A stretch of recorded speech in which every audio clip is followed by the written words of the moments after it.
கோவில்பட்டியில் மாயமான சிறுவன் பக்கத்து வீட்டு மாடியில் சடலமாக மீட்கப்பட்ட சம்பவம் பெரும் பரபரப்பை அந்த பகுதியில் ஏற்படுத்திய நிலையில் சிறுவன் ஓரின சேர்க்கைக்கு உட்படுத்தப்பட்டு கொல்லப்பட்டிருக்கலாம் என்ற ஒரு தகவல் பரவி வந்தது. அதனை தற்பொழுது போலீசார் மறுத்திருக்கின்றனர்.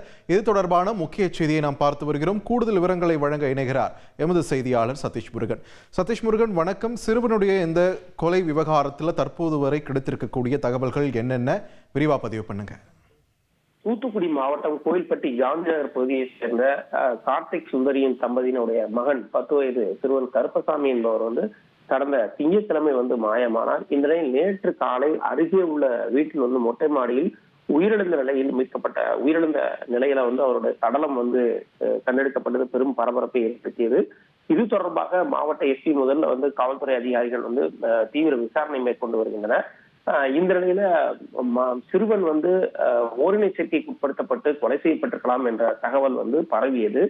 ஆனால் போலீசார் இதனை மறுத்திருக்கிறார்கள். விசாரணையில் அது போன்ற எந்த ஒரு சம்பவமும் உறுதியாகவில்லை என போலீஸ் தரப்புல தெரிவிக்கப்பட்டிருக்கு. அதே போல சிறுவன் ஒரு போர்ஸ்பலா கொலை பண்ணல, அவனை கழுத்தை நெரிச்சு கொலை பண்ணல, அதுக்கான காயங்கள் அல்லது தடயங்கள் எதுவும் இல்லை என்பதையும் உறுதி செய்திருக்கிறாங்க. இந்த சிறுவன் மரணம் தொடர்பாக ஒருவர் மீது சந்தேகம் இருப்பதாகவும் அவரிடம் தீவிர விசாரணை நடத்தி வருவதாகவும் தெரிவிச்சிருக்காங்க. அதே போல சிறுவன் கடந்த சில நாட்களாக அம்மை நோயினால் பாதிக்கப்பட்டிருப்பதும் அந்த விசாரணையை தெரிய வந்திருக்கு. அதுல இருந்து மீண்டு வரக்கூடிய நிலையில தான் இந்த உயிரிழப்பானது நடந்திருக்கிறது.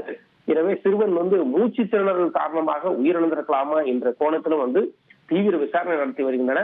எனினும் அதே பகுதியை சேர்ந்த ஒருவர் மீது கடுமையான சந்தேகம் இருப்பதால் அவரிடம் தீவிர விசாரணை நடத்தி வருவதாகவும், தற்போது வரை சிறுவன் அந்த மரணம் குறித்து உறுதியான ஒரு எந்த கவனம் வெளிவராத நிலையில அந்த சிறுவனுடைய மரணமானது மர்மமாக நீடித்து வருகிறது.